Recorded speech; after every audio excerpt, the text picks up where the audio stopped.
I'll never forget that sound, the 3 soft knocks on my apartment door just before midnight, the night before my twin sister's wedding. They weren't loud or hurried, but something about them froze me in place. It was the kind of sound that carried weight, like the air itself had tensed up. I remember glancing at the clock, 11:58, and wondering who would come by at this hour. Maybe a neighbor, maybe someone lost. But the moment I opened the door, I knew. Lily stood there in her rehearsal dress, her hands shaking, mascara streaked down her cheeks.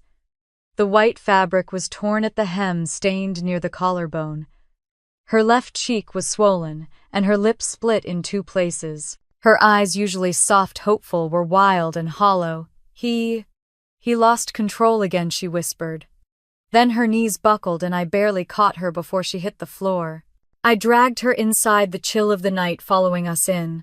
She was trembling so hard her teeth chattered. I wrapped a blanket around her, guided her to the couch, tried to steady my breathing. Up close she looked worse.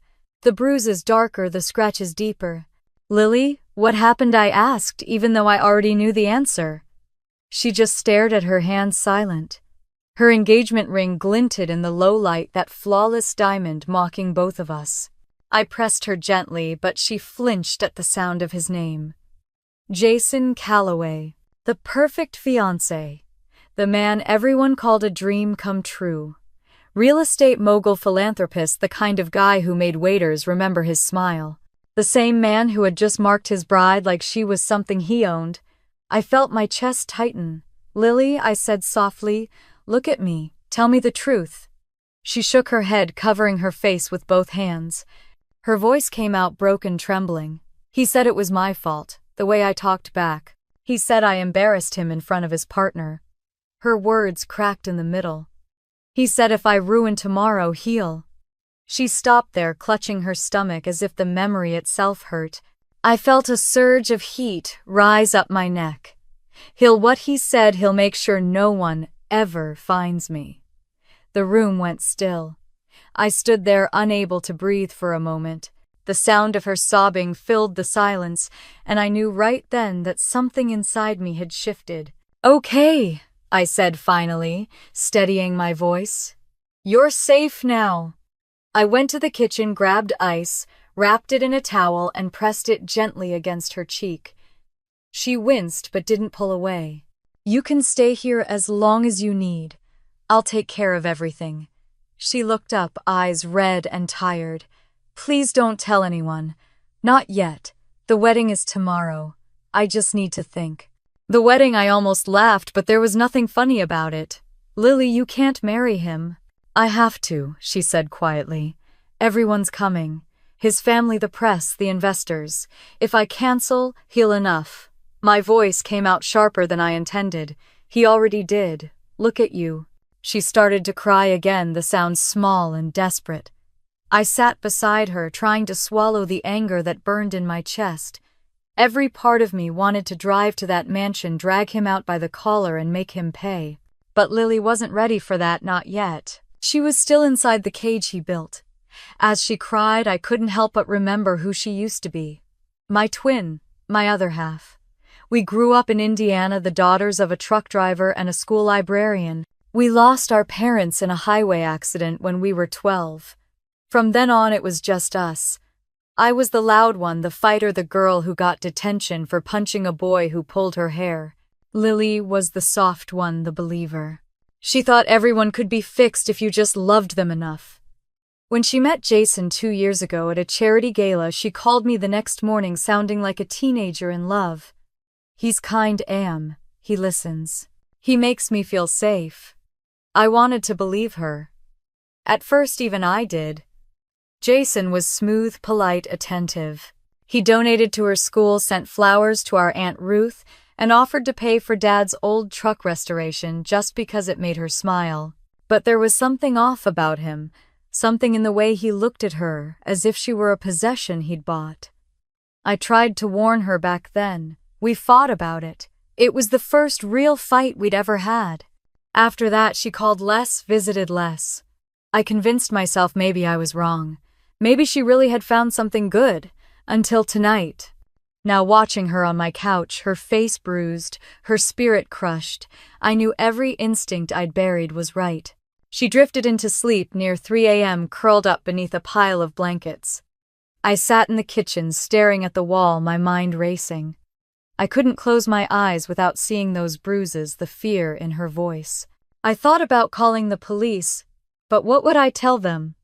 That a billionaire hit his fiancée.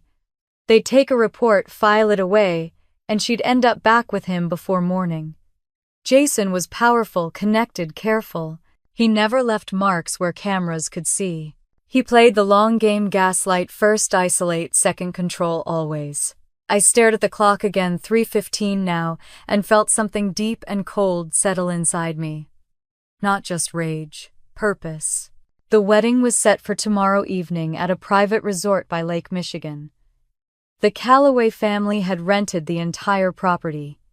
Press invitations, floral arches, imported wine, the works. It would be perfect. Except it wouldn't. I looked at Lily, sleeping, the faint rise and fall of her chest.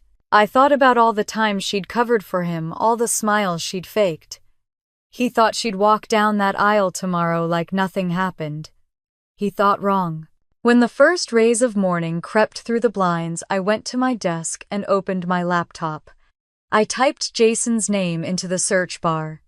Page after page of glowing headlines appeared. Jason Calloway, the man who gives back. Real estate's rising star. The gentleman of Lakefield.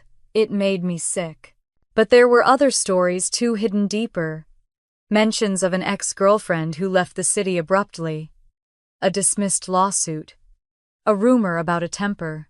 All conveniently buried under donations and smiling photos. I bookmarked everything. In the next room, Lily stirred and muttered something in her sleep. I went to check on her. She looked peaceful, but I could still see the faint red marks around her throat. I touched the edge of the bruise, gently, rage bubbling up again. He'd built an empire on charm and intimidation, but he'd forgotten one thing: Lily wasn't alone anymore. I made coffee, sat at the table, and began writing a list. Names of people he worked with. Locations of his properties. Dates. Anything I could trace. I wasn't sure what I'd do with it yet, but I knew one thing: I was done waiting for permission. Outside, the city was waking up. Cars passed. Sirens echoed faintly in the distance. The world was still spinning, completely unaware of the war that had just begun inside my little apartment. When Lily finally woke, she looked around, dazed, disoriented. "Did I ruin everything?" she asked softly. I shook my head. "No, Lil, you just gave me a reason to fight." Her lips trembled. "He'll come for me when he realizes I'm gone. Let him," I said. My voice was steady now, colder than I expected. "He's not the only one who knows how to play dangerous games." She blinked, confused, afraid, but I smiled. "Rest. You're safe here." She lay back down, her breathing even. I went to the window, looking out at the street below. People walked their dogs, kids waited for buses, life moved on. He thought no one would stand up to him.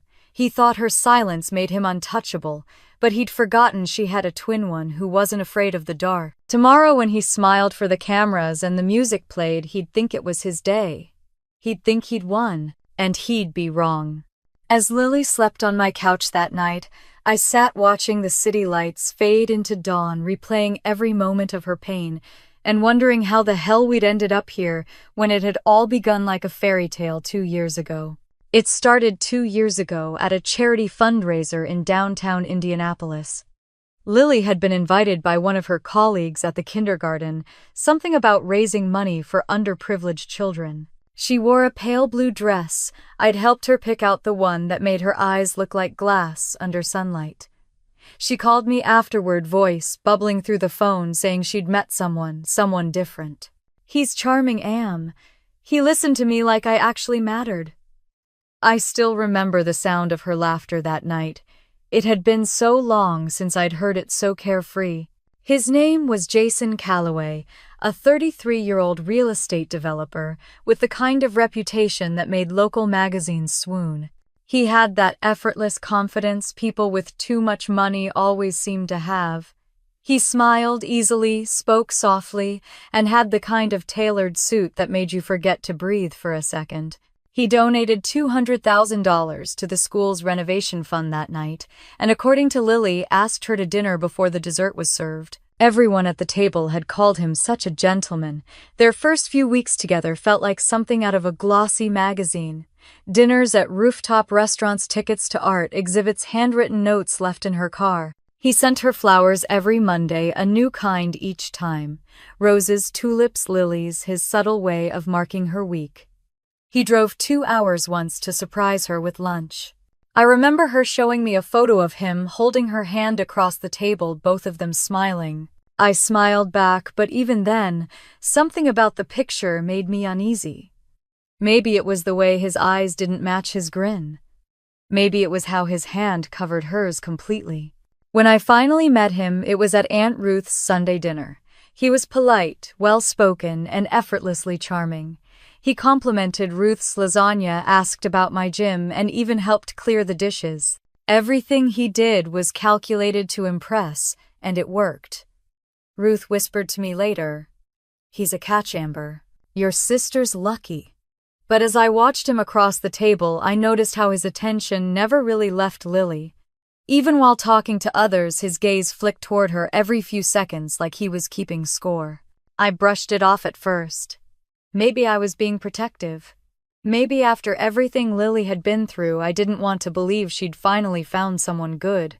But the following week during coffee, she mentioned little things that didn't sit right. He said I shouldn't post too much on social media, she told me. He thinks privacy is important.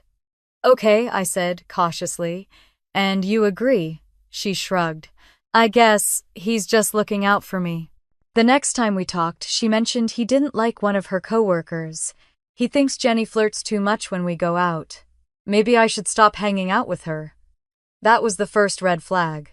Small, almost invisible, but it stuck with me. Control never comes all at once. It arrives dressed as care. A few months later, Jason started showing up at family gatherings uninvited. He'd wrap his arm around Lily's waist whenever she tried to move away. Once at Aunt Ruth's birthday, he whispered something in her ear that made her flinch slightly before forcing a smile. When I asked her about it later, she laughed it off. "You're imagining things," she said. "He just worries I work too much." But I wasn't imagining it. I saw the tension in her shoulders, the way her eyes darted to him before she spoke. I confronted her that night after he dropped her off. "Lily, you sure about him? She cut me off, her voice sharp. "You never like anyone I date." "That's not true. He seems possessive." "He's protective," she snapped. "You're twisting it." That was our first real argument as adults. She left my apartment crying, and I didn't see her for almost a month. When she finally called again, she said Jason had proposed. The engagement party was lavish. Gold accents, crystal chandeliers, a private orchestra, everything designed to scream perfection. Lily looked beautiful, but thinner, paler. She wore long sleeves despite the warm evening. When I hugged her, I felt her flinch. My stomach sank. Jason's speech was polished, about love, loyalty, family. He spoke like he was closing a business deal, not promising forever. When it was my turn to toast, I forced a smile, said something generic about love and happiness. I caught his eyes across the room, and for the briefest moment, the smile dropped from his face. It was like staring into a mirror made of ice. After the party, I found Lily in the powder room, dabbing her eyes. I asked if she was okay. She smiled too quickly. "I'm fine. Just tired." I didn't believe her. Months passed and Jason tightened his hold on her life. He convinced her to quit teaching, said he made enough for both of them. "You deserve to relax," he told her, which really meant "I want to control your time." He deleted her social media accounts, saying the internet was toxic. He gave her a credit card, but required her to send photos of every purchase. When I visited, he'd always hover nearby, pretending to be hospitable. Once during dinner at their home, he told a story about his ex-girlfriend, how she had disrespected him, how he taught her a lesson. He said it casually, slicing steak, smiling. The words made my skin crawl. When Lily laughed nervously, he placed a hand on her knee, almost possessive.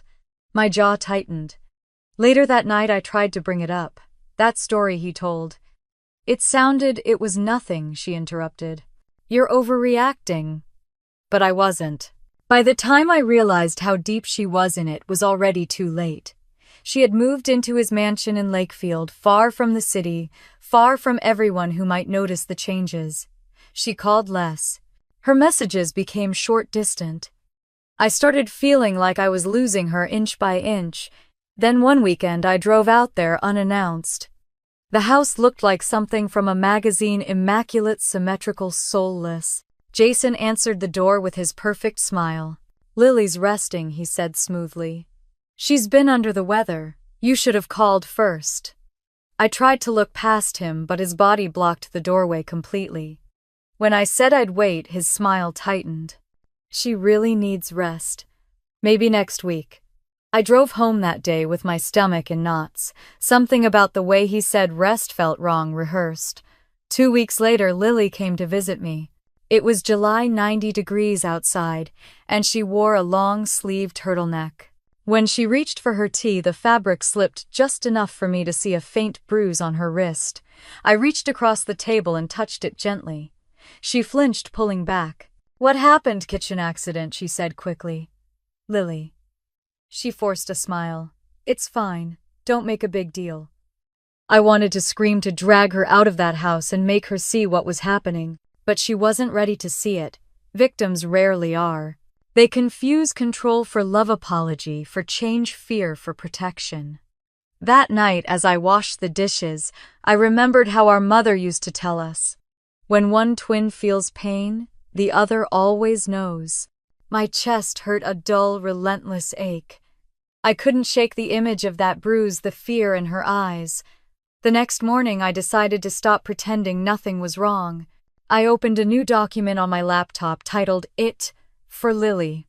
I started typing everything I knew about Jason, dates, addresses, names of his associates, strange things he'd said. It wasn't much, but it was a beginning. Maybe I couldn't reach her yet, but if anything happened, someone had to know the truth. I didn't know then how far I'd have to go, how dark it would get. I only knew one thing for sure: Jason Calloway had made a mistake. He thought my sister was weak. He thought she'd stay quiet forever. He didn't know me. I didn't know it then, but the distance growing between us wasn't just emotional. It was the beginning of the bruises she'd soon try so hard to hide. It started small. A bruise on her wrist. A late reply. A hollow laugh. Things that could be explained away if you wanted to believe the lie badly enough. I remember the first time I saw it. Lily came over one Saturday afternoon unannounced, carrying a box of my favorite donuts. She was wearing a long-sleeved blouse, even though it was nearly 90 degrees outside. When she reached up to grab a mug from the cabinet, her sleeve slid down, revealing a dark mark wrapping around her wrist. For a second she froze, then pulled her sleeve down so fast the fabric caught on her ring. What happened? I asked, already knowing I wouldn't like the answer. Oh, that, she said, forcing a laugh. I slipped on the stairs. I looked at her wrist again. The bruise was shaped like fingers. You fell down the stairs and only bruised one arm. She set the box down too quickly, the paper crinkling under her fingers. Amber, please don't start. Don't start what? Asking why my twin sister looks like she's been grabbed. Her eyes filled with tears instantly, the kind that made her look like a frightened child again. He didn't mean to. We were arguing and I tried to walk away. He grabbed me, that's all. That's all I repeated. Lily, that's not normal. She pressed her lips together. He was sorry afterward, he cried. He said he's been under stress. The new project, the investors, it's a lot of pressure. Pressure doesn't cause bruises, I said quietly. She shook her head. You don't understand him. He's not a monster. I wanted to argue, but one look at her trembling hands stopped me. She wasn't ready to hear it. Not yet. After she left, I stood in the kitchen staring at the half-empty coffee cups, my anger simmering under my ribs. I wanted to call him, scream at him, drive to that mansion and drag her out myself. But all I could do was wait. Wait and watch. The calls started tapering off soon after that. Texts came shorter, more careful. When I did get her on the phone, Jason's voice would echo somewhere in the background. "He's right here," she'd whisper, pretending it was nothing. I could feel him listening. By then, the changes in her were impossible to ignore. She stopped seeing friends, quit the book club she'd loved for years, sold her car because it was too much upkeep. The freedom she'd once cherished vanished bit by bit, replaced with his rules. She had to text him when she got somewhere, call him before she left, tell him who she talked to. The first time I heard his tone turn sharp over the phone, I was with her at the farmer's market. He called asking where she was. She said she was picking up flowers for Aunt Ruth. He must have said something because her face drained of color. "Yes, I'll be home soon," she murmured, lowering her eyes. When she hung up, her hands shook. "What did he say?" I asked. "Nothing," she lied, stuffing her phone into her bag. "He just doesn't like when I'm out too long." The worst part was how she said it, as if it were completely reasonable. A few days later, I showed up at her school unannounced, hoping to catch her between classes. But the receptionist looked puzzled. "Lily Calloway," she repeated. "Oh, she resigned 6 months ago." My stomach dropped. "Resigned? No. She's been teaching kindergarten here for years." The woman frowned. Her husband made a generous donation to the school when she left, said she wanted to focus on family life. I thanked her numbly, stepping back into the sunlight that suddenly felt too bright. He'd erased her, even from her job. That night, I wrote her a long message, begging her to come visit to talk, to remember who she was before him. I waited for hours. No reply. The next morning, I found a single text. "I'm okay. Please stop worrying." It felt like a goodbye. Weeks later, she invited me to dinner, saying she wanted to clear the air. I drove to their mansion, a pristine white house overlooking the lake. Every inch of it looked curated, lifeless. When she opened the door, I barely recognized her. Her hair was shorter, straighter, perfectly styled like his mother's. Her face was made up flawlessly, but her smile didn't reach her eyes. Jason appeared behind her, all charm and polish. "Amber," he said warmly, reaching for my hand. "We've missed you."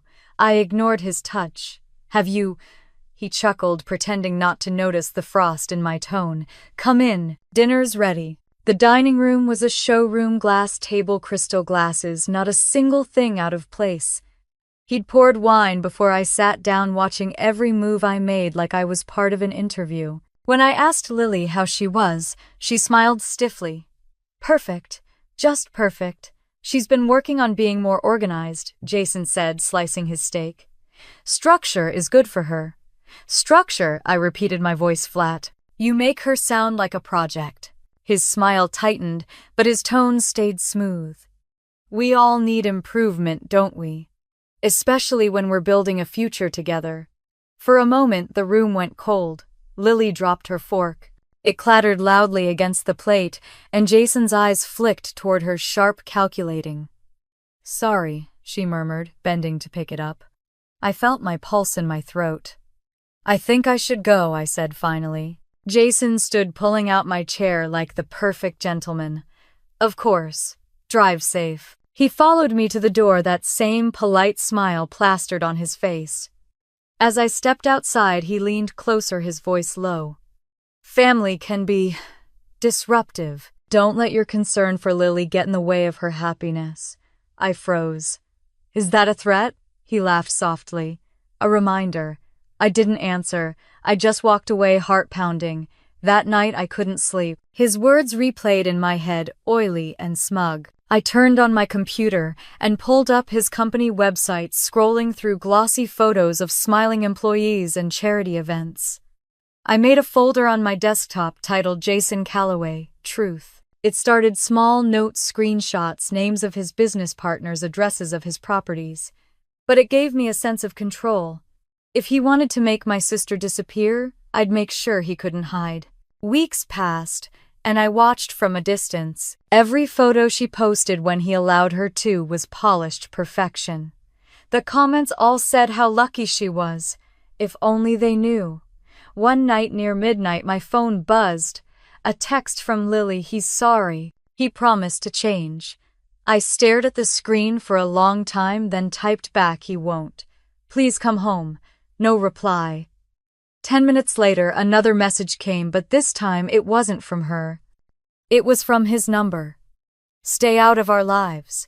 My chest went tight. I sat there in the dark, staring at those 6 words, feeling the last piece of hope crumble. He wasn't just hurting her now. He was warning me. I closed the laptop, leaned back, and whispered into the empty room. "You think you've won Jason, but you have no idea what's coming." From that night on, I wasn't just her sister, I was her witness. And whether she knew it or not, the moment he sent that message, the countdown to his downfall had already begun. That night, as I stared at his message glowing on my phone, I realized this wasn't just about bruises anymore. It was about control, isolation, and how far he'd go to make her disappear. The morning after that last message, I drove straight to the Calloway mansion. The road to Lakefield was long and quiet, lined with houses that looked too perfect to be real. The closer I got, the more my stomach tightened. When I reached the iron gates, I pressed the intercom and waited. The security camera turned toward me with a faint mechanical whir. Seconds later, Jason's voice crackled through the speaker, calm and distant. "Amber, it's late. What brings you here?" "I want to see my sister," I said. Now, a pause. Then a soft chuckle. "She's resting. You shouldn't come by unannounced. It's intrusive." Jason opened the gate. He didn't. His tone darkened just enough to sound like warning. "She's tired. Go home." I sat there for a full minute before the intercom went dead. The gate never opened. Through the bars, I caught a glimpse of the house, tall windows, white curtains, drawn, not a shadow moving inside. It didn't look like a home. It looked like a museum. When I got back into my car, I couldn't shake the feeling that Lily wasn't just resting. She was trapped. Over the next few weeks, she disappeared almost entirely. Her phone went straight to voicemail, texts undelivered. Her social media gone. Even Aunt Ruth couldn't reach her. It was as if Jason had erased her existence. What I didn't know then was that inside that mansion, Lily's life had become a silent war. He started with cameras, one in the kitchen, one in the hallway, another in their bedroom. "For safety," he said, "so I can protect you when I'm away." He made her share her location 24 hours a day. When she asked for space, he smiled. "Why would you need space, sweetheart? Everything you need is right here." He took her car keys, told her driving was stressful and unsafe. He paid the gardener, the maid, the driver, all men he hired himself. They followed his rules, not hers. She couldn't go outside without permission, couldn't call anyone without putting him on speaker. When she cried, he'd say, "You make me do this. You make me worry. You make me lose control." And somehow she believed it. By the time I realized how bad it had gotten, months had passed. I filed a missing persons inquiry with the police, but because she occasionally appeared beside Jason at charity events, they said there was no cause for alarm. "She looks fine," the officer said, scrolling through photos on a tablet. "Maybe she just wants privacy." Privacy. That word again. The kind of privacy that keeps bruises from being seen. I couldn't sleep after that.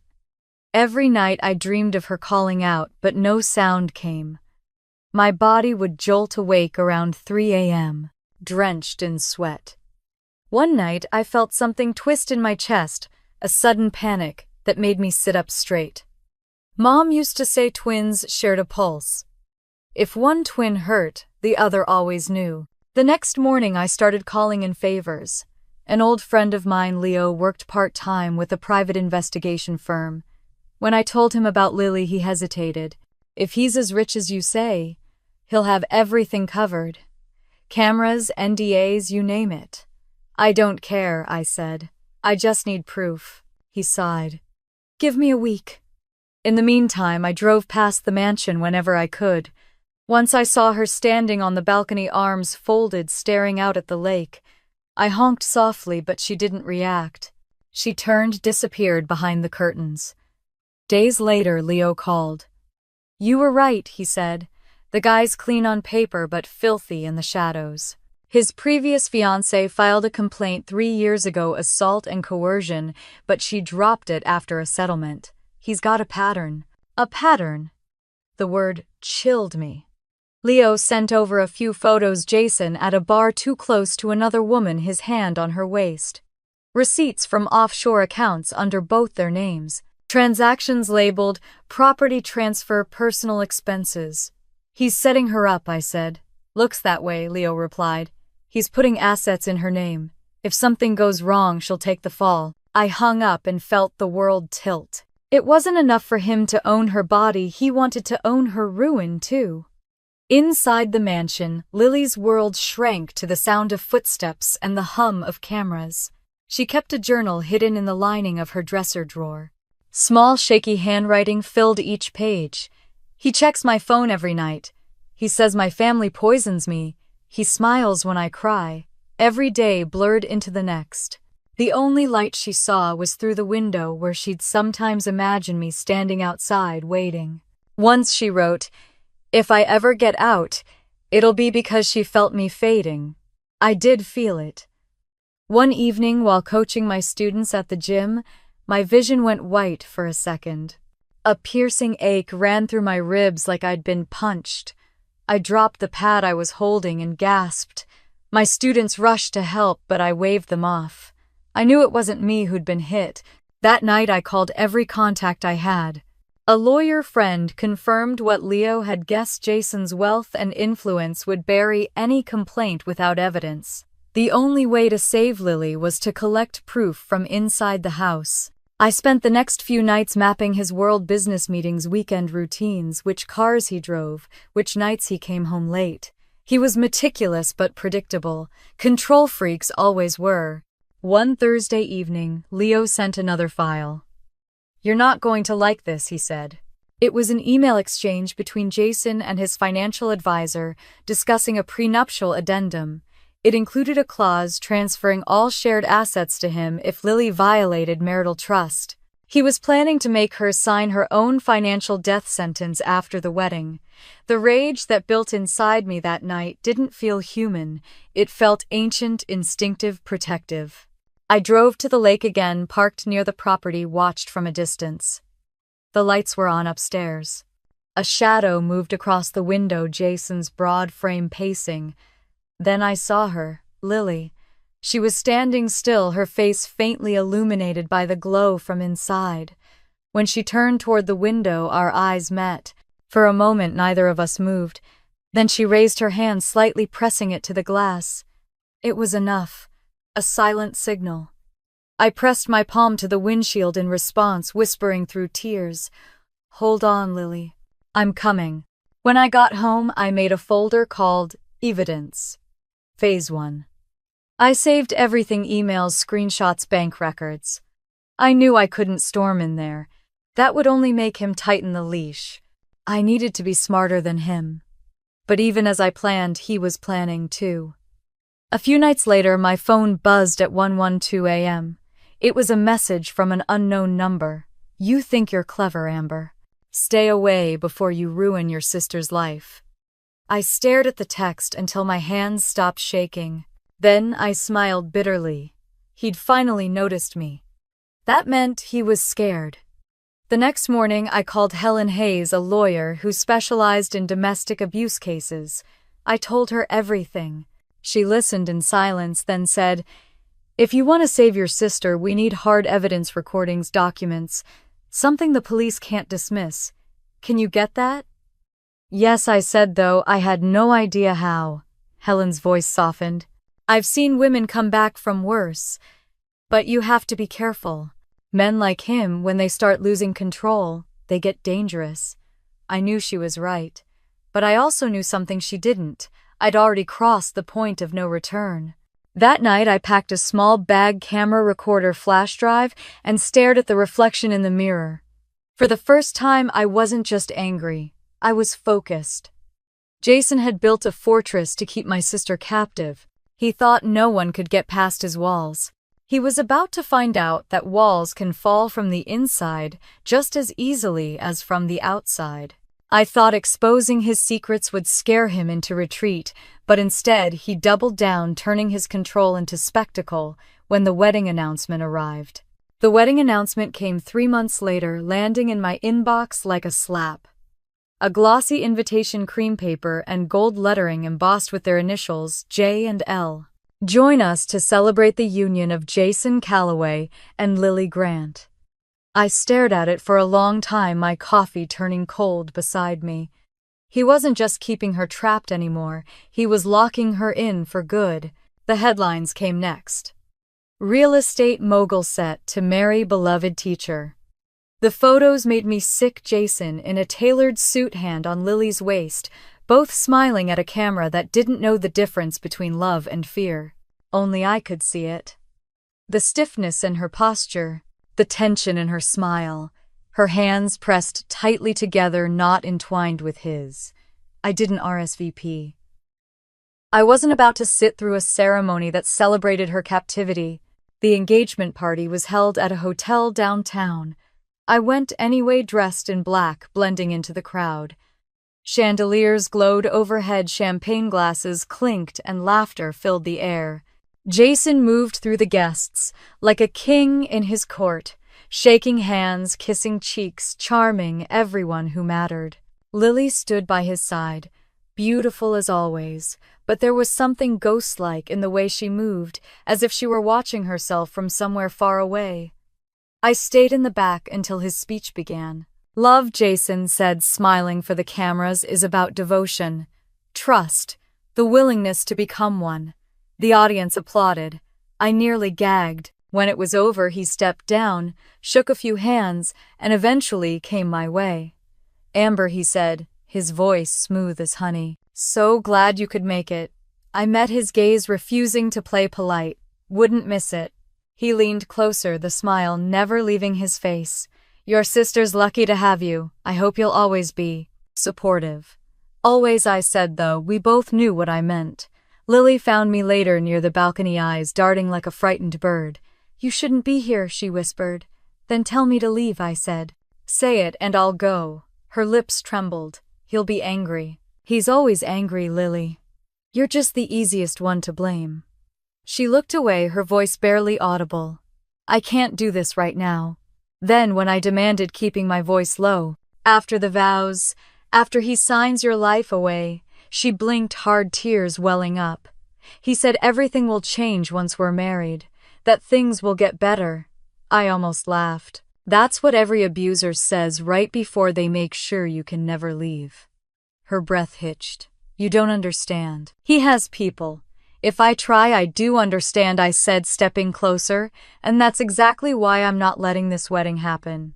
Before she could answer, Jason appeared, hand firm on her back. There you are, sweetheart. The guests were wondering where you'd gone. I was just talking to Amber, she said quickly. His smile was practiced, his tone too calm. Ah, family reunions are always emotional. Then, lowering his voice so only I could hear, try not to upset her, Amber.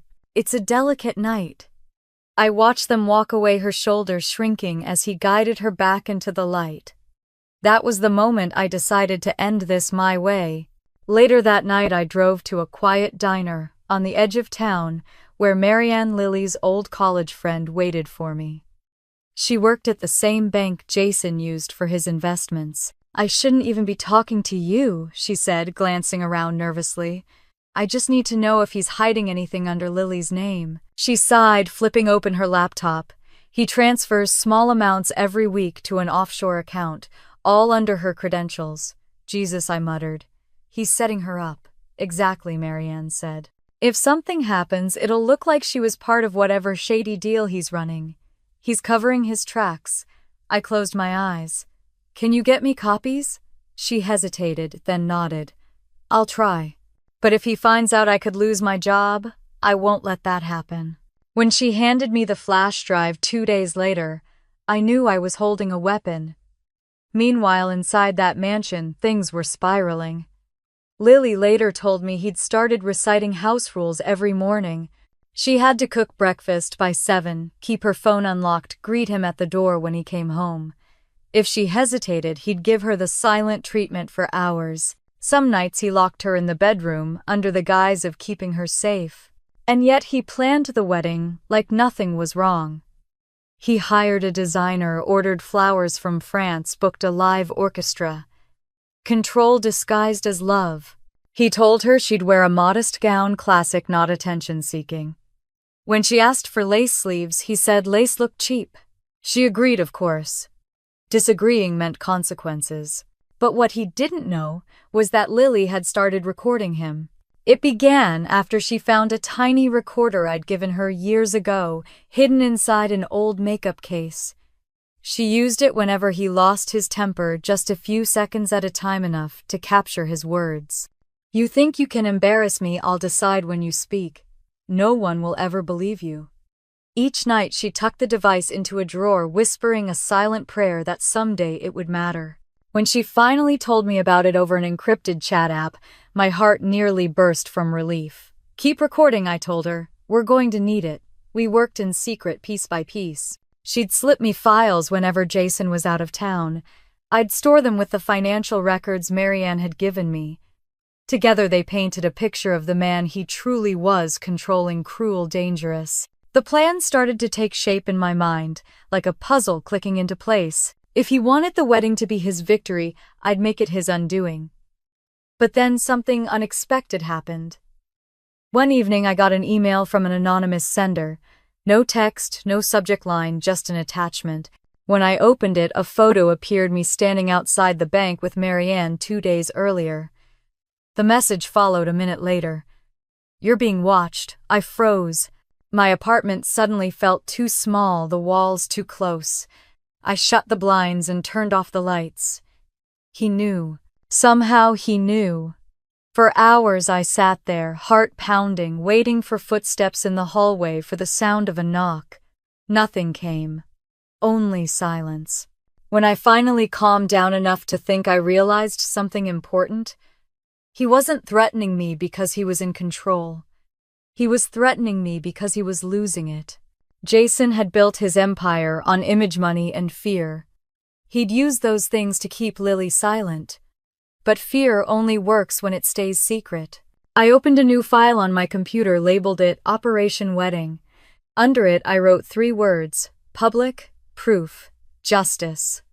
He thought the ceremony would be the day he claimed her forever. He didn't know it would be the day we took everything from him. By the time the wedding date was officially set for June 14, I had backup copies of every file stored in 3 different places. Marianne had arranged an encrypted email ready to send to multiple news outlets if anything happened to me. Helen, the lawyer, was on standby. And Lily, my brave, broken sister, had started to believe again. "He's been drinking more," she whispered during one of our last calls before he took her phone. "He talks about the future like it's already decided. I don't think he suspects anything yet."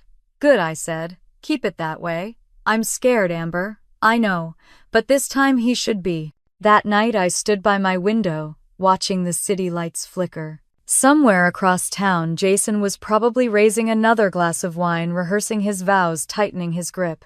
I whispered to myself, "Keep smiling, Jason. The show's about to start." By the time the wedding invitations were mailed, I knew there was only one place left to find the kind of proof that could destroy him: the mansion itself.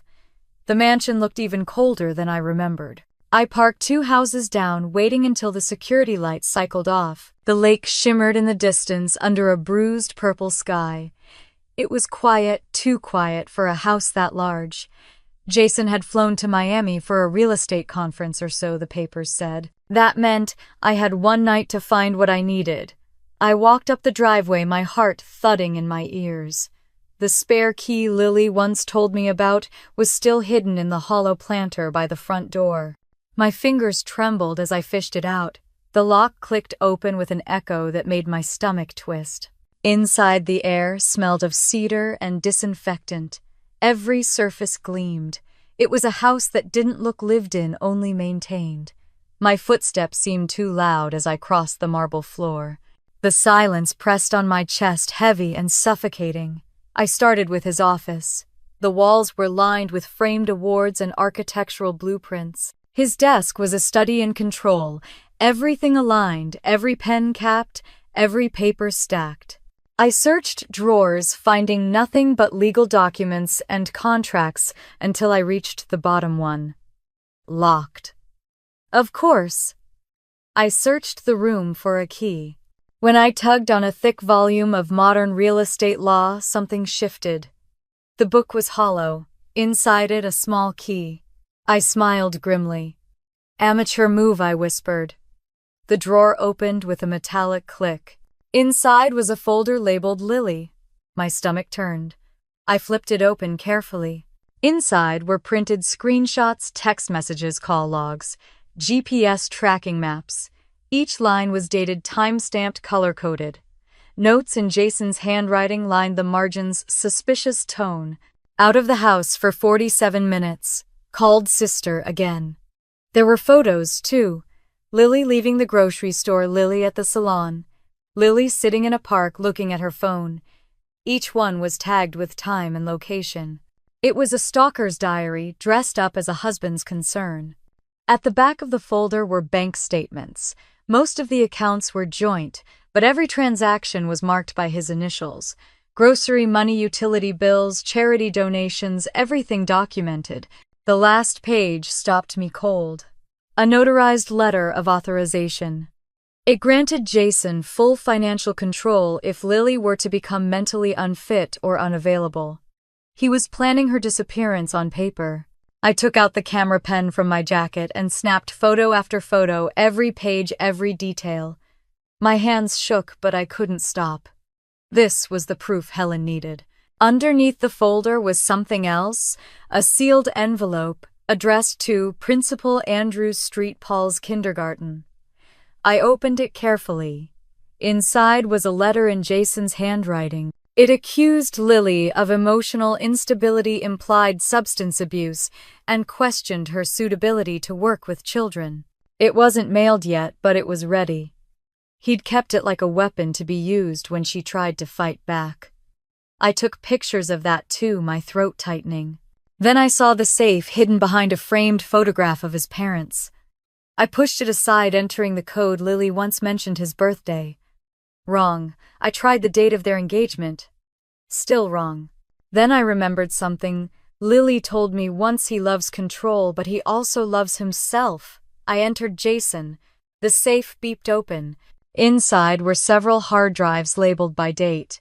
I plugged one into my laptop and waited. The screen lit up and dozens of video thumbnails appeared. The first one showed Lily sitting at the dining table, head bowed. Jason's voice came from behind the camera. Say it, Lily. Say you're sorry. She whispered something too soft to hear. Louder.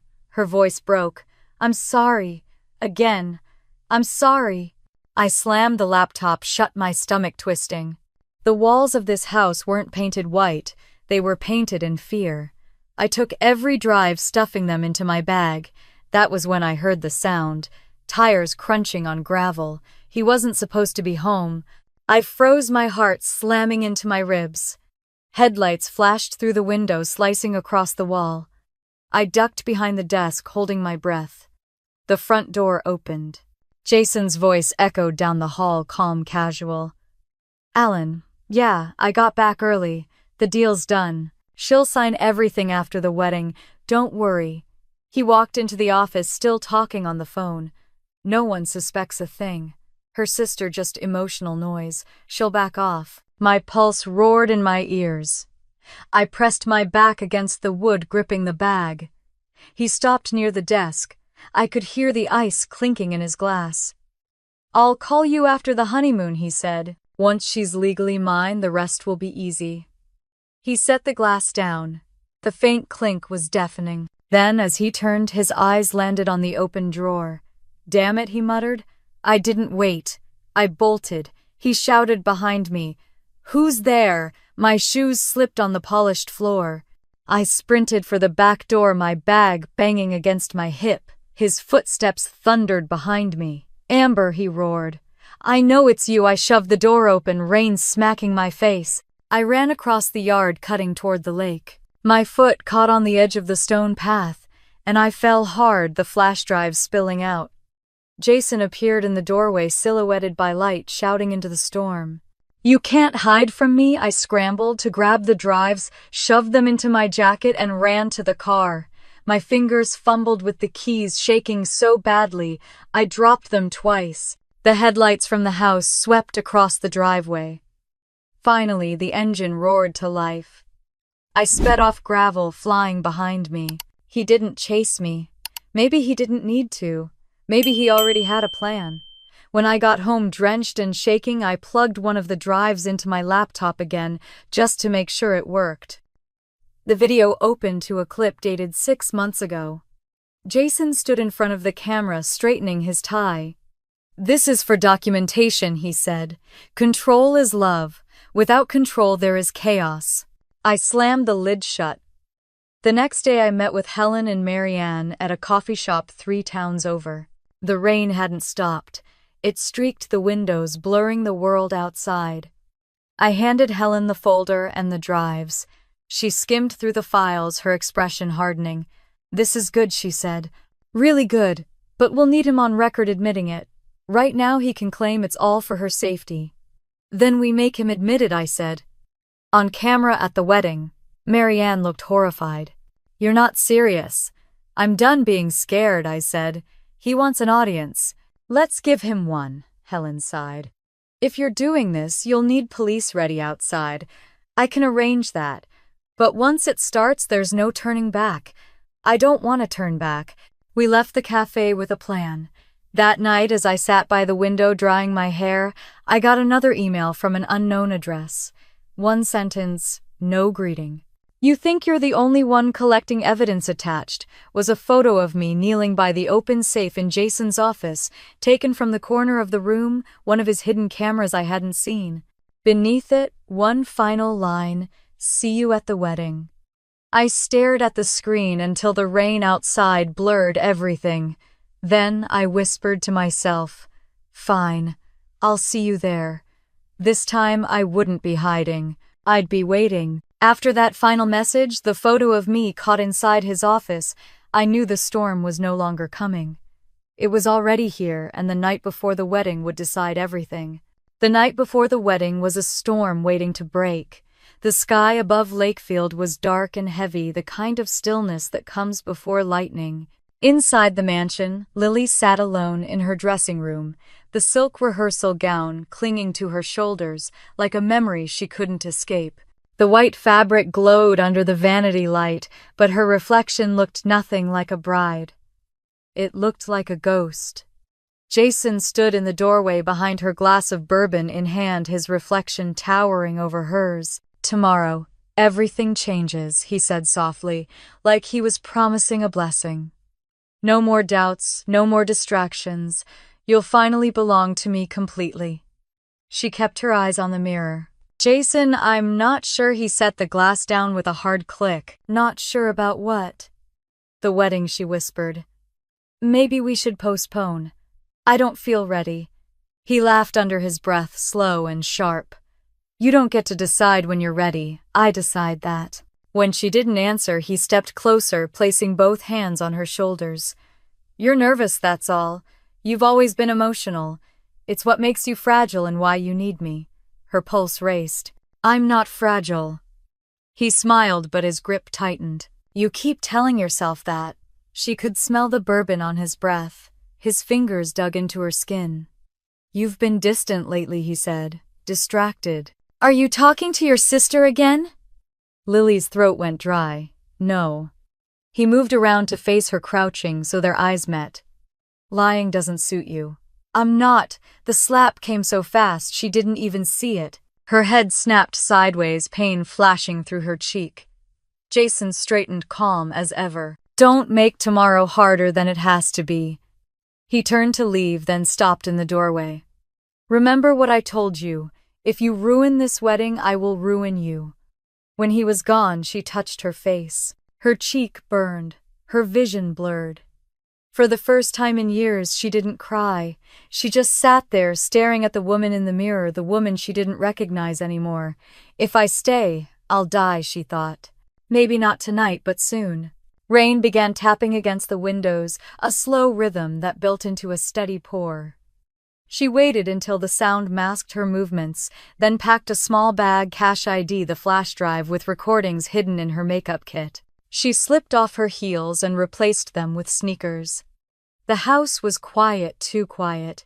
She crept down the hallway, every creak of the floor echoing like thunder in her chest. When she reached the front door, her hand trembled on the handle. The alarm system blinked red.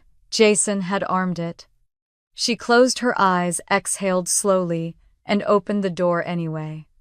The siren wailed. She ran, barefoot across the marble porch, down the wet driveway through the gate that hadn't yet locked behind Jason's car earlier. Her heart pounded against her ribs as rain soaked her hair, her dress, her skin. She could hear her own breathing over the storm, gasping ragged. A car's headlights appeared on the road, a taxi. She waved frantically, flagging it down. The driver hesitated, staring at her drenched figure. "Miss, are you Chicago?" she said, climbing in. "Please, just drive." He looked at her torn dress, the bruises, but didn't ask questions. The meter clicked on and the car sped into the night. She kept her eyes on the side mirror. The mansion grew smaller, the lights fading into the rain, until they disappeared entirely. By the time they reached my apartment, it was close to midnight. I'd just finished triple-checking the evidence files when I heard the knock. 3 sharp raps, urgent and uneven. I froze. My mind went straight back to that first night months ago, the night she'd shown up broken and bleeding. I opened the door and found her there again, soaked to the bone, mascara streaked, shaking so hard she could barely stand. "He knows," she whispered. "He knows about everything." Then she collapsed into my arms. I dragged her inside, shut the door, and locked it. She was ice cold, her dress clinging to her skin. I wrapped her in a blanket, helped her sit on the couch. "It's over," I said. "You're safe now." "No," she choked out. "He'll come for me. He said he'll make me disappear if I run. Then he'll have to find you first." I knelt in front of her, brushing wet strands of hair from her face. "Lily, listen to me. You're not alone anymore." Her eyes filled with tears. "He said no one would believe me." "I do," I said. "And tomorrow everyone else will too." She blinked, confused. "Tomorrow?" I took her bag, unzipped it, and pulled out the flash drive. "You kept recording, didn't you?" She nodded weakly. "I thought maybe just in case." I smiled faintly. "You did good. You did everything right." I plugged the drive into my laptop. Jason's voice filled the room. "You think you can embarrass me? You're nothing without me." The sound made Lily flinch, but I turned the volume up anyway. "This," I said, "is what's going to bury him." Her voice broke. "Amber, you can't go to the police. He has lawyers' people in his pocket. He'll twist everything." I shook my head. "Not the police. Not yet." She frowned. Then would I closed the laptop and met her eyes. "The wedding. We're going to end it our way." Her breath caught. "What do you mean?" "I mean we're going to show the world who he really is." Her eyes widened. "At the ceremony, yes." She looked terrified. "Amber, no. You don't understand what he's capable of." "I understand exactly," I said quietly. "That's why this has to happen." She buried her face in her hands, trembling. "If he finds out, he won't," I said. "We'll be ready." For a moment, neither of us spoke. The rain outside softened, tapping gently against the windows. When she finally looked up, her expression had changed. There was fear, yes, but also something else, resolve. "What do you need me to do?" she asked. "We'll start by moving you somewhere safe. Aunt Ruth's place. He doesn't know where it is." She nodded. "And then I said we make sure that every person in that room hears what he's done." I spent the rest of the night gathering everything, copies of the videos, the bank statements, the letter to her principal, the tracking logs. I saved them all to a single flash drive labeled Wedding Day. When the sun began to rise, Lily finally fell asleep on my couch, her breathing steady for the first time in months. I stood by the window, watching the pale gold light spill across the floor. Tomorrow, Jason would be standing in front of hundreds of guests, cameras flashing, reporters smiling. He'd think it was his victory lap. He had no idea what was coming. I glanced back at Lily curled beneath the blanket and whispered, "You did it, sis. You survived. Now let's make sure he doesn't." Outside, the rain stopped completely. The first clear light of morning broke through the clouds, sharp and clean like a blade.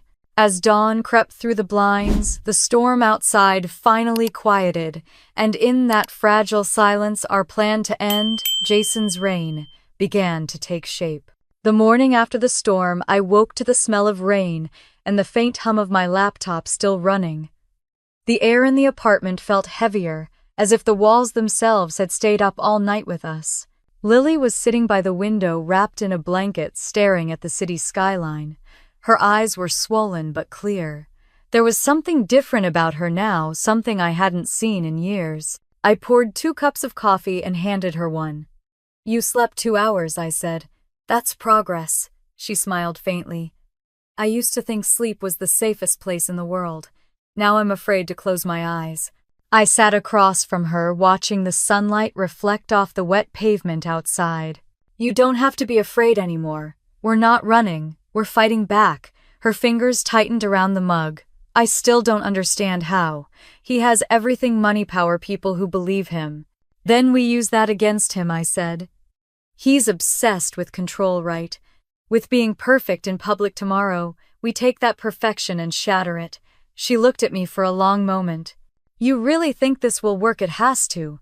We spent the next hour going over every detail. The ceremony would be held at the Callaway Estate by Lake Michigan. 500 guests, media coverage, a live orchestra, and most importantly, a full sound and projection system that could play video from a USB drive. Jason wanted spectacle. I'd give him one he'd never forget. Helen arrived around noon, bringing with her a manila folder and an expression that said she'd barely slept. "I've spoken to the district attorney," she said, setting the folder on the table. "If we can get him admitting to physical or psychological abuse, anything that indicates control or threat, the DA can file charges immediately. But we need it recorded cleanly, publicly." Lily shifted uncomfortably. "Publicly," she repeated. "You mean during the ceremony?" "Yes," I said before Helen could answer. "When everyone's watching, he can't hide behind lawyers if it's live." Helen hesitated. "It's risky. He'll react badly, maybe violently. But the police will be stationed outside, ready to step in. I've coordinated with an officer I trust." I nodded. "Good." Lily leaned forward, her voice barely above a whisper. "What if he knows? What if he sees through it?" "He won't," I said. "He's arrogant. He thinks he's already won. People like him never see the fall coming." Helen gave a small nod. "I'll make sure the police are ready by noon.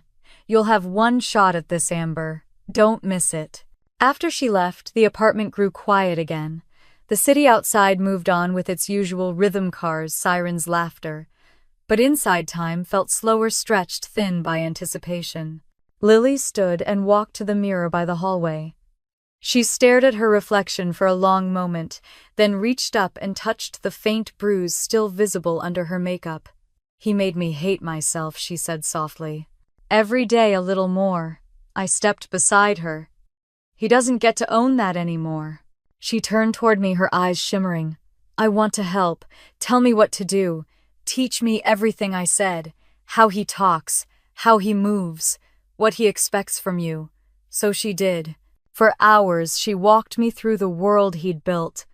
How the coffee had to be ready at 6:30 sharp, 2 sugars, cream heated exactly 20 seconds. How she had to walk behind him, not beside him in public. How he hated when she spoke too softly, but despised when she spoke too loud. Every rule was a scar. Every detail a confession. By evening I knew enough about his routines to mimic his expectations perfectly. We wrote it all down in a small notebook, pages filled with phrases and gestures, his triggers, his patterns, his weaknesses. When she finished, she leaned back exhausted. "You sound just like him now," she said, half joking, half shaking. "Good," I said, "because tomorrow he'll never see you coming." For a while neither of us spoke. The air was thick, with everything unsaid, the fear, the memories, the quiet rage that had become the only language we shared. Around 7, Aunt Ruth called from her home in Michigan. I told her everything, skipping the worst parts but not the truth. "Bring her here," she said without hesitation. "I'll keep her safe." Lily's eyes filled with tears of relief. "I can't believe she'll still want to see me." "She never stopped," I said. We packed her bag with what little she had. Before we left, she went to my desk and picked up the flash drive labeled Wedding Day. She held it in her palm like something sacred. "It's strange," she said. "This tiny thing holds every nightmare I've lived and every hope I have left." I smiled sadly. "That's what power looks like, Lil. Small, quiet, underestimated." The drive to Aunt Ruth's took 2 hours. The roads were still slick from the rain, and the fields outside the city glowed gold under the setting sun. We didn't talk much. Words felt too fragile to touch. When we finally arrived, Ruth opened the door before we even knocked. She didn't ask questions, didn't demand explanations. She just pulled Lily into her arms and held her like she might never let go. I stood back watching them, feeling a lump rise in my throat. For the first time in years, Lily looked safe. "I'll be back tomorrow," I told them. "Once it's over." Ruth nodded, her hand still on Lily's shoulder. "You sure you want to do this alone?" "I'm not alone," I said. "Not anymore." Driving back that night, I replayed everything in my head, the years of control, the bruises, the silence. Every mile closer to the city, my resolve hardened. I didn't feel like a sister anymore. I felt like a soldier. When I got home, I opened my laptop and plugged in the flash drive again. The video files loaded one by one. Jason's voice filled the room, low and threatening. "You belong to me. You'll never make it without me. If you ever try to leave, I'll bury you." I let it play until I couldn't listen anymore. Then I added the rest of the evidence, the financial records, the letters, the tracking data. Each file was a weapon every second, another nail in the coffin he'd built for himself. I stayed up all night editing the footage. I cut together the clearest clips, his words overlapping one after another like a confession on repeat. The final line would be his own voice, slow and venomous. "If she ruins me, I'll ruin her first." When the video was ready, I saved it twice, once on the flash drive and once in a cloud drive, with a timed email set to send to Helen in 12 hours, just in case. At dawn, I sat by the window watching the first light creep across the city. The rain had stopped, but the streets still glistened, reflecting a pale, uncertain sun. I thought about Lily sleeping safely in Aunt Ruth's spare room, about Jason rehearsing his vows, about the guests who'd come to witness a love story built on lies. For the first time, I felt calm. There was nothing left to plan, nothing left to fear. Tomorrow, when he smiled for the cameras, he'd think he was celebrating his victory. But the truth would be waiting for him in 4K resolution, in surround sound, in front of everyone who'd ever believed his mask. And when it played, the world would finally see what I'd known all along, that behind the perfect suit and practiced charm, Jason Calloway was just a coward who built his kingdom on fear. The day of reckoning was less than 24 hours away. By the time the sun rose over Lake Michigan, everything was in place: the video, the plan, the police, and all that was left was to walk into Jason's perfect wedding and turn it into his reckoning. The wedding day began like a dream no one wanted to wake from. The Calloway estate gleamed under the summer sun, every inch of it staged for perfection. White roses lined the marble walkway, their petals glistening with dew. A string quartet played near the fountain, while photographers snapped endless shots of smiling guests. The smell of champagne and lilacs filled the air. Jason was the center of it all, shaking hands, flashing his perfect smile, the golden boy of Lakefield.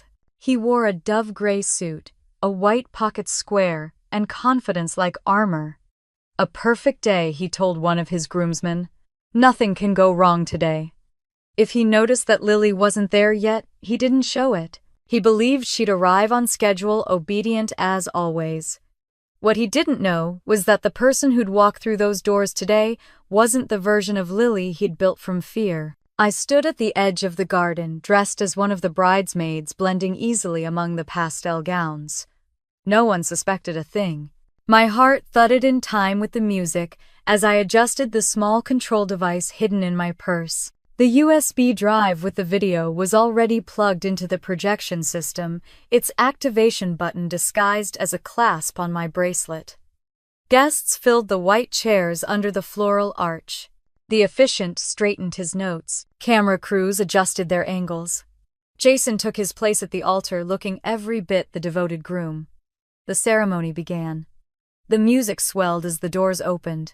Lily stepped out radiant and trembling, her gown simple but elegant, her veil flowing behind her.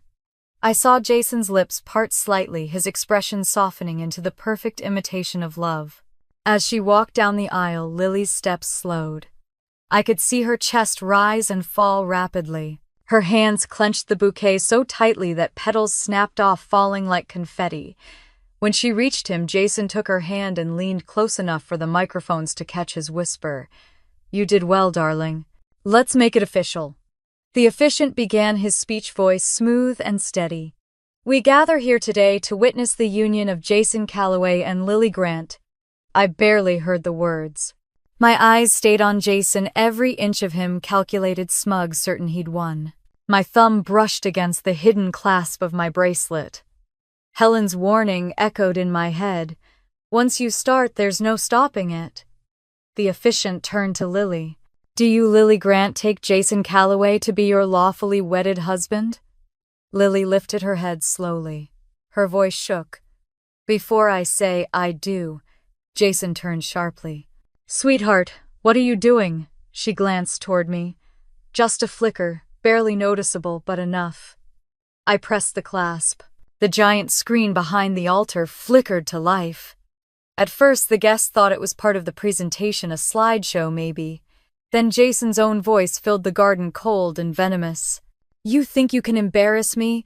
You're nothing without me." The crowd fell silent.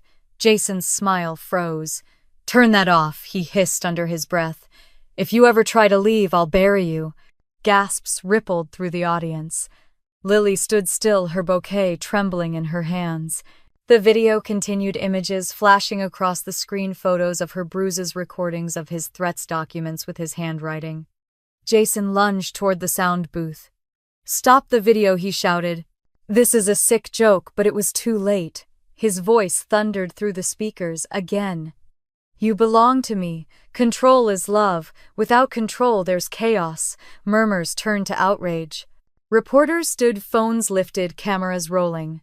The perfect day was unraveling in front of 500 witnesses. Jason spun toward Lily. "You did this." She didn't flinch. "We did this." He started forward, but I stepped between them before he could reach her. His eyes widened when he realized who I was. "Amber," he spat. "You think you can humiliate me?" "You did that yourself," I said. "You just needed an audience." He lunged, grabbing my wrist, his grip like iron. "You have no idea what you've started." Behind him, the screen changed again, this time, showing the financial documents, the offshore accounts, the letter to Lily's school principal. His entire empire of control projected for the world to see. The officiant had long since stepped aside. Guests whispered, some recording, others frozen in shock.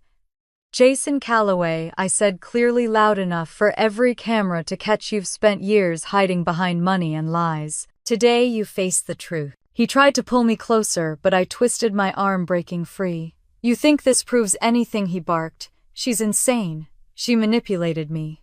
This is all fake." Then came the final clip, the one I'd saved for last. Jason's face filled the screen, recorded in his office. "Once she signs the papers, she's mine. Everything she owns, everything she is, it all belongs to me. If she ever betrays me, I'll make her regret it for the rest of her life." Silence. Then Lily's voice broke through it, soft but steady. "I already did." Jason froze. For the first time, real fear flickered in his eyes. From the edge of the lawn, Helen's voice rang out. Police uniformed officers rushed in from the perimeter, weapons drawn. Jason Calloway, you're under arrest for domestic abuse, coercive control, and unlawful imprisonment. Jason stumbled back, shaking his head. You can't do this. This is my property. You can't. An officer grabbed his arm, turning him around. He fought, shouting, his perfect composure shattered. You'll regret this. Both of you. Lily didn't move. She just watched as they cuffed him, her expression unreadable. As they dragged him away, his voice cracked into rage. You can't protect her forever. Do you hear me? You can't. The crowd was silent again, save for the sound of his voice fading toward the police cars. The video ended, leaving the screen black. The air felt heavier, thicker. Then slowly applause began, hesitant at first, then stronger. Someone shouted good for her, and others joined in. Reporters swarmed forward, cameras flashing, microphones outstretched. I stepped aside, letting Lily take the center. She looked fragile and radiant all at once. Are you okay? I whispered. She nodded. For the first time, yes. I took her hand, squeezing it. It's over. She exhaled shakily. No. It's just beginning. The crowd parted as the police car pulled away, taking Jason with it. The sky, impossibly blue a few minutes ago, had darkened with clouds. A light wind moved through the garden, scattering petals and programs. Guests began to leave quietly, some in tears, others dazed. The string quartet had stopped playing long ago. The only sound left was the soft rustle of silk as Lily walked away from the altar, her veil trailing behind her, like a ghost of the life she'd just buried. I followed her down the aisle that was no longer a path to a marriage, but an escape route, a road back to herself. At the gate, she turned to me, her voice barely audible. Thank you. I shook my head. You saved yourself, Lily. I just helped you turn on the lights. She smiled faintly, the wind catching her hair. Then let's never turn them off again. We walked away together, leaving the ruins of his empire behind us, the music, the flowers, the lie. And for the first time in years, I didn't feel rage or fear. I felt peace, the kind that comes only after the storm has destroyed everything false and left behind what was real. As the police car carrying Jason disappeared beyond the gates, the applause faded into a stunned silence, and I knew the real confrontation was only just beginning.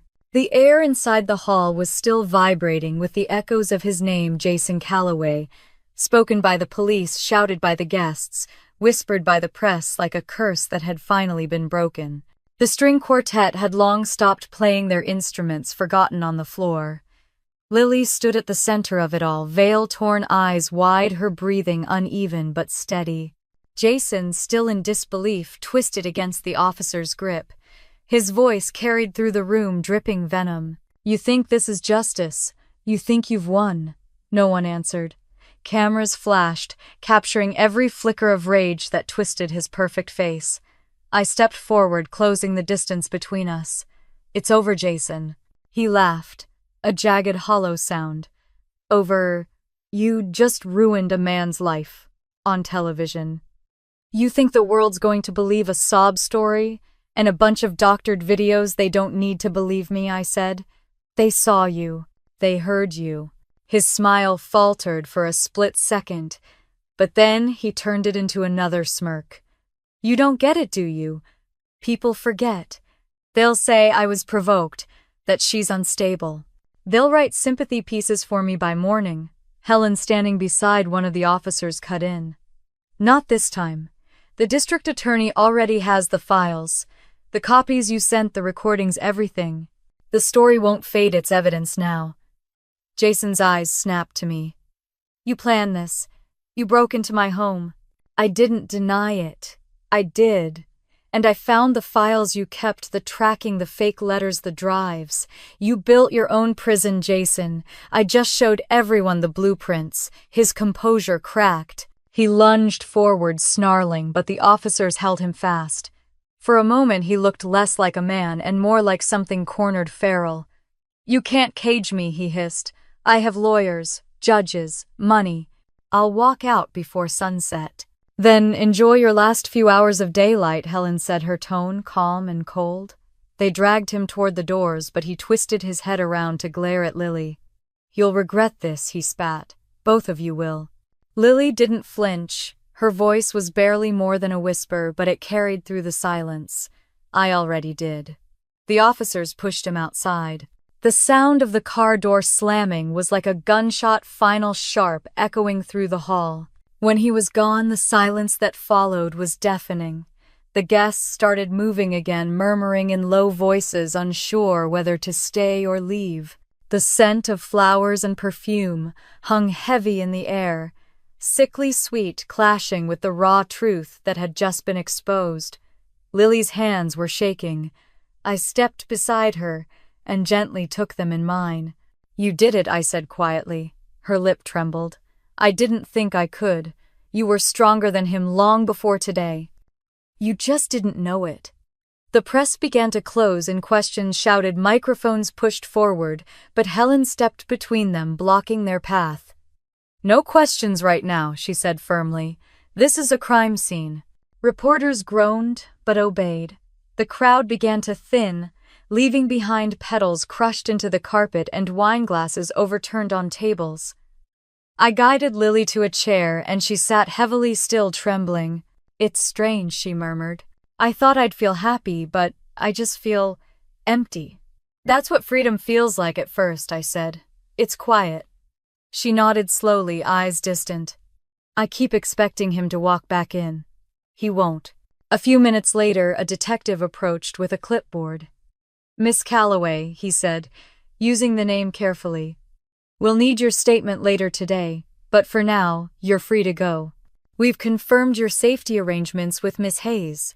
Thank you, Lily said softly. He nodded and left. As we walked toward the exit, Lily hesitated, glancing back at the altar. The arch of roses stood crooked now, half crushed by the chaos. He made me believe this was love, she whispered. That pain was proof I belonged to him. I squeezed her hand. Then today, you took it back. Outside, the reporters were still there, flashes popping like lightning. The police cars' red and blue lights painted the white steps of the estate in harsh colors. When we appeared at the top of the stairs, the crowd fell silent. Lily lifted her chin. Her voice was clear this time. I'm not ashamed anymore, she said to no one and everyone. The applause that followed was quiet, but real. We made it to the car Helen had arranged, and she drove us away from the estate. For a long while, none of us spoke. The lake shimmered on our right, sunlight breaking through clouds scattering across the surface like shattered glass. Finally, Helen spoke. The DA's office is moving fast. Between the recordings and the financial documents, he'll face multiple charges: assault, coercion, fraud. His family's trying to distance themselves already. Lily turned her head toward the window. He always said his family would protect him. Helen gave a small, tired smile. Even they know a sinking ship when they see one. We drove in silence after that. I watched Lily's reflection in the window, her profile calm, her eyes far away. For the first time, she looked like herself again. When we reached my apartment, she didn't move right away. What happens now? She asked softly. Now, I said, we breathe, we rebuild, and we make sure no one like him ever touches another woman again. She nodded, a small spark lighting in her eyes. I'd like that. Inside, the apartment felt almost too normal. Coffee cups on the counter, blankets on the couch, everything untouched since the night before. Lily went to the window, watching the city below. It's strange, she said. I lived in that house for 2 years and it never felt like mine. But this place, it feels safe. That's because it's yours now, I said. A knock on the door made both of us freeze. Helen moved, first checking the peephole before opening it. It was a police officer, one of the same men who had arrested Jason. Sorry to bother you, he said. Just wanted to let you know we've got him booked. He's been processed and moved to county holding. He's not getting out tonight. Lily's shoulders sagged with relief. Thank you. He tipped his hat and left. The sound of the door closing felt like the end of something vast and dark. That night, I couldn't sleep. Every time I closed my eyes, I saw his face the way he'd looked at her, at me, at the world, as if he could bend it to his will. But even those memories couldn't drown out the sound of the handcuffs snapping shut. Around midnight, Lily walked into the kitchen barefoot, wearing one of my oversized shirts. "I can't sleep either," she said. I poured her some tea. "I don't think either of us will, not for a while." She smiled faintly, the kind of smile that carried both exhaustion and peace. "Do you think he'll ever change?" "No," I said simply. "But we did." She nodded, looking out the window. The city lights flickered in her eyes. "I used to think strength meant staying. Now I know it means leaving." We stood there for a long time, the silence between us comfortable. The worst was over, but the echoes would linger. I knew that. She did too. Still, as the first light of dawn crept across the horizon, something in her posture shifted. She straightened her shoulders, exhaled, and whispered, "I'm free." And for the first time, I believed it. By the next sunrise, the chaos had spilled far beyond the wedding hall. Jason's arrest was on every screen in America, and the storm we'd unleashed was only beginning to spread. By morning, the world knew his name for all the wrong reasons. Every major network carried the story: the groom arrested at his own wedding. Headlines called it "The Fall of Lakefield's Golden Man." They played clips of the arrest, freeze-framing Jason's twisted face as police dragged him away in cuffs. Reporters dissected his empire, his charities, his perfect marriage, peeling away the lies, one layer at a time. I sat on the couch, staring at the television, half a mug of cold coffee in my hand. Lily was still asleep in the bedroom. The city outside our window looked the same as it always had: buses, morning traffic, the sound of life moving on. But something in me had changed. I wasn't angry anymore, just tired. Helen called just after 8. The DA's office confirmed everything she said. "He's being charged with assault, coercive control, and financial fraud. The recordings and documents you collected are enough to hold him without bail." For a moment, I couldn't speak. Without bail. That's right, he won't buy his way out this time. "Good," I whispered. "Press will be insane for a few days," she continued. "Don't answer questions, don't post online. Just stay quiet and let the story breathe. They'll turn to the next scandal soon enough." When we hung up, I muted the TV and sat in silence. The quiet felt foreign, almost heavy. Then I heard soft footsteps. Lily appeared, hair tousled, wrapped in one of my sweaters. "Is it true?" she asked. "Yes," I said. "He's in custody." Her breath caught. "They really arrested him. They really did." She sank onto the couch beside me, covering her mouth with both hands. For a second, I thought she might cry again. Instead, she laughed, a sound so raw and strange it startled both of us. "It's over," she said. "I didn't think I'd live to say that." I smiled faintly. "You earned it." She leaned back, eyes closing. "It doesn't feel real." "It will," I said softly. "Give it time." The following weeks passed in a blur of news updates, court notices, and legal statements. The first hearing took place 6 weeks later. The courthouse was packed with journalists. Jason's family sat in the front row, pale and silent, their polished image cracking under the flash of cameras. When he entered, the room fell silent. His suit was gone, replaced by an orange jumpsuit, but he still tried to wear that same smirk. When he saw Lily sitting beside Helen and me, his smile faltered for the first time. The prosecutor read the charges aloud, each one landing like a hammer: domestic abuse, unlawful imprisonment, fraud, intimidation. Jason's lawyer tried to argue the evidence was manipulated, but the recordings spoke for themselves. Then came Lily's turn. She stood slowly, her hands trembling slightly as she took the stand. The courtroom lights were harsh, but her voice was clear. "For 2 years I lived in fear," she began. "He told me no one would ever believe me, that my pain was proof I was weak. But I wasn't weak, I was silenced. And now I'm done being silent." The room was utterly still. Even the reporters stopped typing. When she finished, the judge nodded solemnly. "Thank you, Mrs. Calloway. You may step down. I wanted to reach for her, but she didn't need me." She walked back to her seat, with her head high, her steps steady. After the hearing, the news spread fast. Talk shows replayed her testimony, calling it powerful and transformative. Women across the country began sharing their own stories online, using hashtags like #IamLily and #VoiceAfterSilence. For the first time, her pain wasn't just hers, it became a light for others. Still, the nights weren't easy.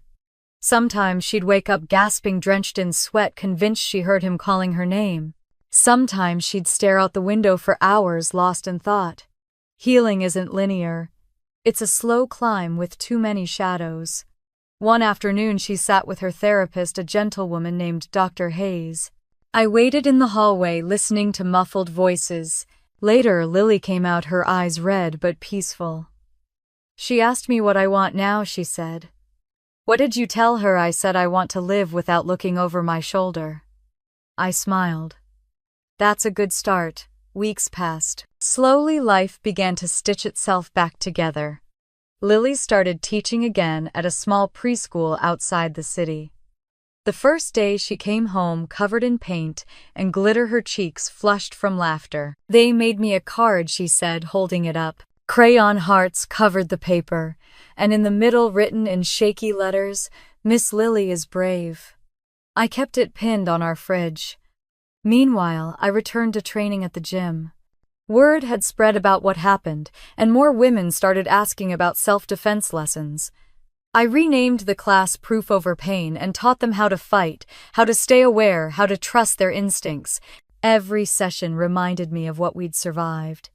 But the past had its way of lingering. One night, a letter arrived in the mail, no return address, just my name, written in messy block letters. Inside was a single sheet of paper.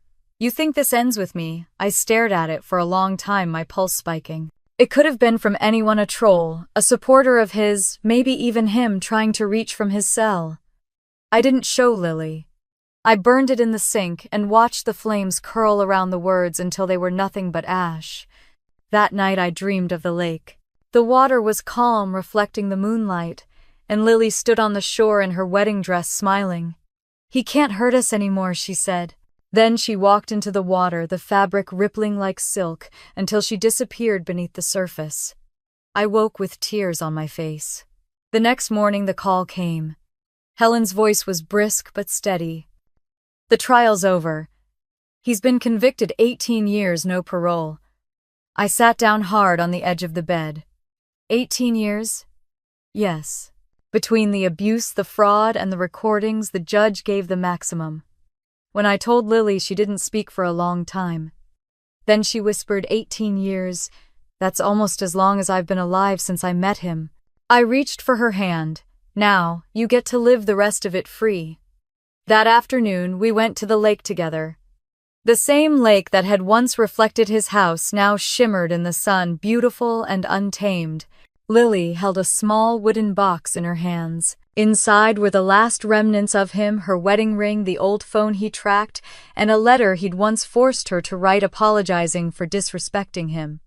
She took a deep breath, opened the box, and emptied it into the water. The ring caught the light once before sinking. "He can have the lake," she said quietly. "I have the sky."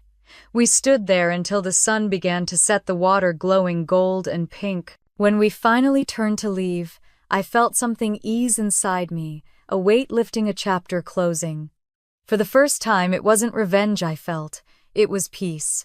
And as the waves brushed the shore, I realized that sometimes justice isn't loud or cinematic. Sometimes it's just silence, steady, certain, and free. When Helen called to tell us the sentencing date had been set, Lily and I looked at each other in silence, knowing that whatever the verdict would be, it would finally close the last door he had ever held open in our lives. The courtroom was silent except for the steady voice of the judge reading the verdict.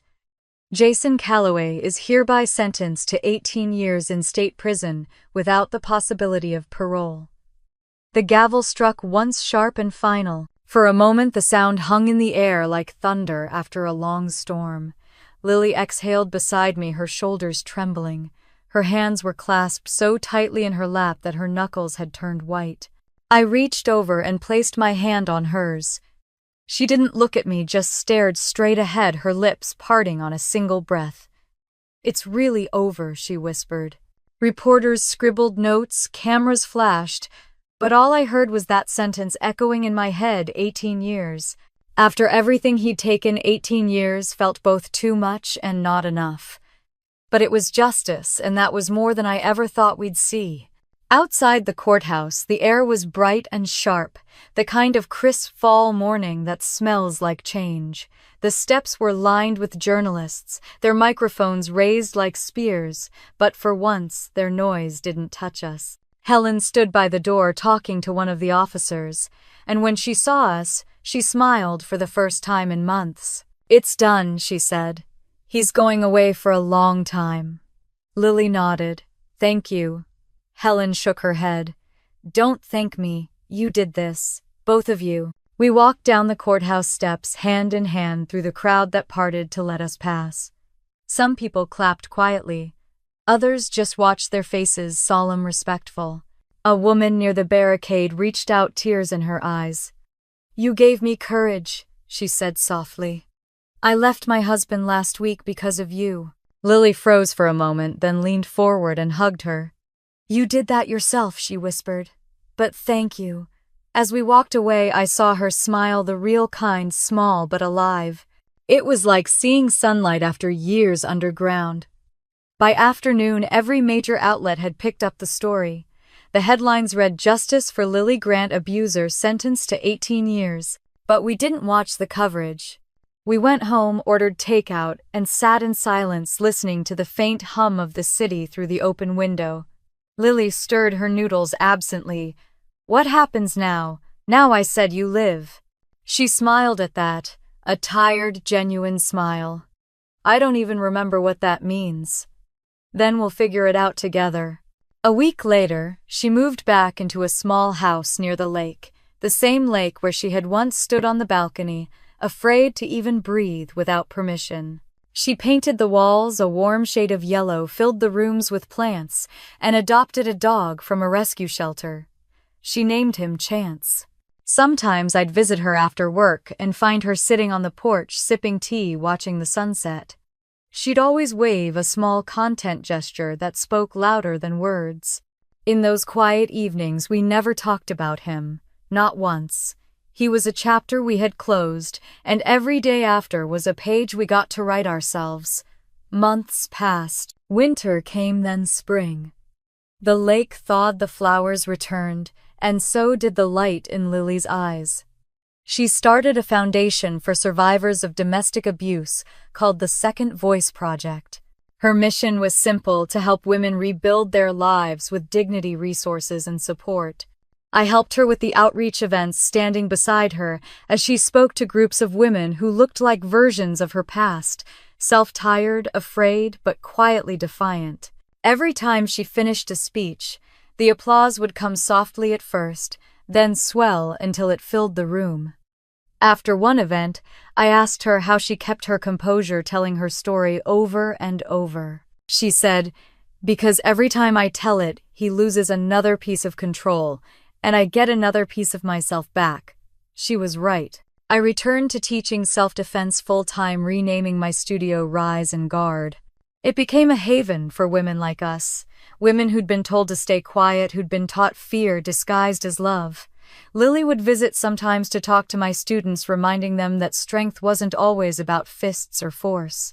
Sometimes it was just about leaving and refusing to go back. A year later, Helen called again. "His appeal was denied," she said simply.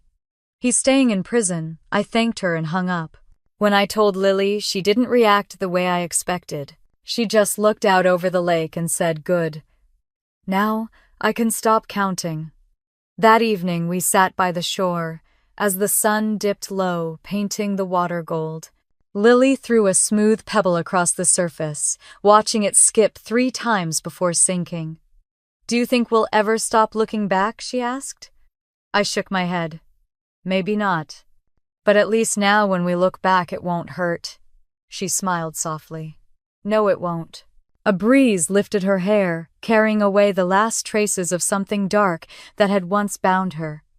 In that light, she didn't look like a survivor.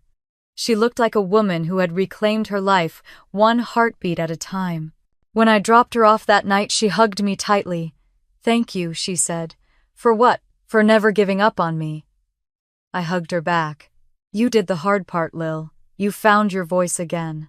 Driving home, I realized she wasn't just my sister anymore.